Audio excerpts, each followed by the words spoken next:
আজ ইন্দ্রপ্রস্থের এক অনুষ্ঠান বাড়িতে বহরমপুর পৌরসভার 28টি ওয়ার্ডের তৃণমূল 28 জন ওয়ার্ড সভাপতি এবং এই 28টা ওয়ার্ডের মধ্যে যে কটি জয়ী কাউন্সিলর তাদের নিয়ে একটি গুরুত্বপূর্ণ আলোচনা অনুষ্ঠিত হলো।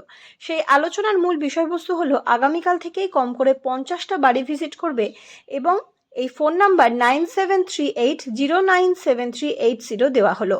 সেই ফোন নাম্বারে যে কেউ মিসড কল করলেই মমতা ব্যানার্জির উন্নয়ন, মমতা ব্যানার্জির পরবর্তী পদক্ষেপটা সেটা বিস্তারিতভাবে জানা যাবে এবং একটা কিট সেই ওয়াইজ সভাপতি এবং কাউন্সিলরের নেতৃত্বে থাকবে। তারা প্রতিদিন এই কম করে 50টা বাড়ি মানুষের দুয়ারে দুয়ারে যাবে এবং মমতা ব্যানার্জি কি উন্নয়ন করেছে সেই কথা বলবে। মোদী সরকার 100 দিনের কাজে জব হোল্ডারদের টাকা দিচ্ছে না, নিজের গৃহের নিজের প্রকল্পের টাকা আটকে রেখেছে।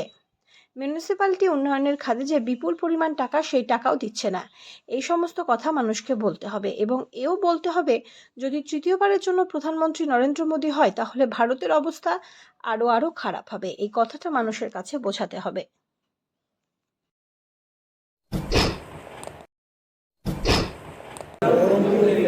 টাউনে যে 28টা ওয়ার্ড, সেই 28টা ওয়ার্ডের কাউন্সিলর এবং ওয়ার্ড প্রেসিডেন্টদেরকে নিয়ে একটা আজকে আমাদের প্রোগ্রাম হলো, একটা অভিনব প্রোগ্রাম, যেটা আমাদের মাননীয়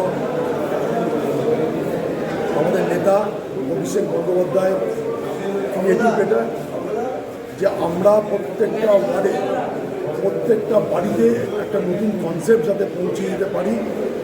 নরেন্দ্র মোদী বাংলার বিদ্বেষী, বাংলাকে বঞ্চিত করছে। আমাদের সম্মানীয় মুখ্যমন্ত্রী মমতা বন্দ্যোপাধ্যায়ের উৎসাহ করছে, বাংলাকে সব দিক দিয়ে বঞ্চিত করছে, অথচ আমাদের বাংলা থেকে দু হাতে অর্থ তুলে নিয়ে গিয়ে দিল্লি চলে যাচ্ছে। 100 দিনের কাজ থেকে, আবাস যোজনা থেকে আরম্ভ করে, সড়ক যোজনা থেকে আরম্ভ করে সমস্ত কিছু আটকিয়ে দিয়েছে। এরই প্রতিবাদে আমরা মাইকিং সাউটিং যা করছি, পাশাপাশি ডোর টু ডোর পরিবারের কর্তা কর্তৃক তাদের মতামত আমরা গ্রহণ করব। তার আজকে আমাদের একটা ছোট ট্রেনিং এখানে হয়ে গেল, কিভাবে আমরা মানুষের কাছে পৌঁছাবো। আমাদের একটা কিটস থাকবে, সেই কিটস নিয়ে প্রত্যেকটা বাড়িতে করে আমরা প্রতিদিন 50টা করে বাড়ি আগামীকাল থেকে আমরা এই কাজে আমরা নেমে যাব, যাতে আমরা বুঝিয়ে দিতে পারি দিল্লিকে, নরেন্দ্র মোদীকে, যে বাংলা শুধু বাংলার মেয়েকেই চাই। Thank you.